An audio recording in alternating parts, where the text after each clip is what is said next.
یک برادر یک جا عروسبازی میروه، عروسبازی میروه میدرویه،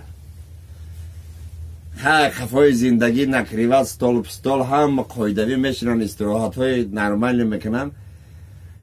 навор сохта шудагии бо дастгирии сайти 1xbet дар инҷа коэффициентҳои зиёд ва бонусҳои гуногуна меёбем ки силкаш дар комментария. ҳамчунин агар бо промокоди ёвонӣ шумо регистратсия кунед барои пардохти аввалинтон 6500 рубл бонус медиҳанд. салому алейкум برادرای شهر محمدجان غریب، خیر در این شبای اتار با یک قصه پیشنهاد شما میکنیم. بگذار خرسندی نصیب ما و شما بگردد، خداوند رحمانی نگهبان ما و شما. یک برادر یک جا عروسبازی میروه، عروسبازی میروه میدرویه، ها خفای زندگی نکریوه ستال پستال هم قایدوی میشنن، استراحت های نرمال میکنن. لحظه ها میگذره مرده که بیچاره زنه که میپسیش تو شوهر داشتی، شوهرت که شوهر مگه 13 روشی که منجرا شده، همون لحظه ها در زبانون میشه، زنک میده و میره. واه مگه شوهری ما اومد، مرده میگه چیکار کردم در کار، ما جایی 13 متر ما چی خیلی بگریزم، گفته هیچی یگان جان نگریز، می پلنا رو دونا کشیدیم. حالی میری کخنی بلیا موندگه کو بلیا در را اوتی که مگیری خیلی خیلی سلید نی کوخی گلادی که در مگیری من میگم ای بیوریا اصولوگ زکاس کردن برای لباس ها را گلادید کردن. فهمیدی ها تمام سر پس بگیری یک خفای کار بیچاری مردک میدونه نگاه میکنی آدم بیگانو در کخنی لباس گلادی کسه مگی تو مگم ای بیوریا اصولوگ میزنه یک شالا لباس اوتیک بکنه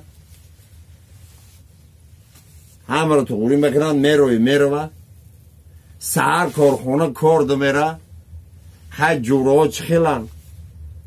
هر جبک چی گم شده باید به نسترینی سهر آمدی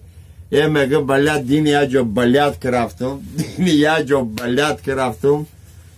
او خدا زده گفت شم کماندیروف کدای بعدی کارو بارو دیدن یگان لحظه پس خدازدی شوش آمد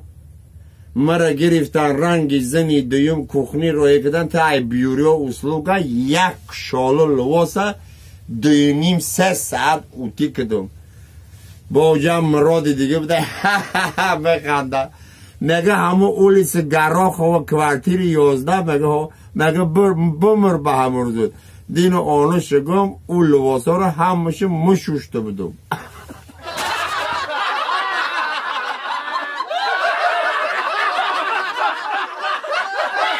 هم به پایان میرسد، در دیده من خواب نیست.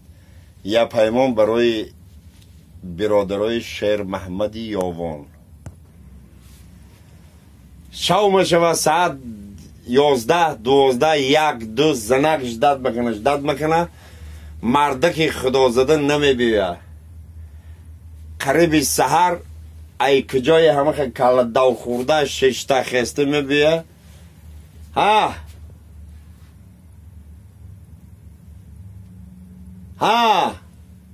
زنک طرفی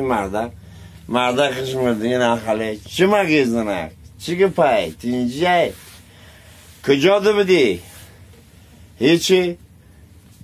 خانه سیدبک شانده بودم چی کار کردی هیچی زنک جان دومینا بازی کردیم با بوی عرق کده سکو پیرخری خدازده گفته زنک همه تو به عقلی چی آنو تگام با بوی دومینا مکدم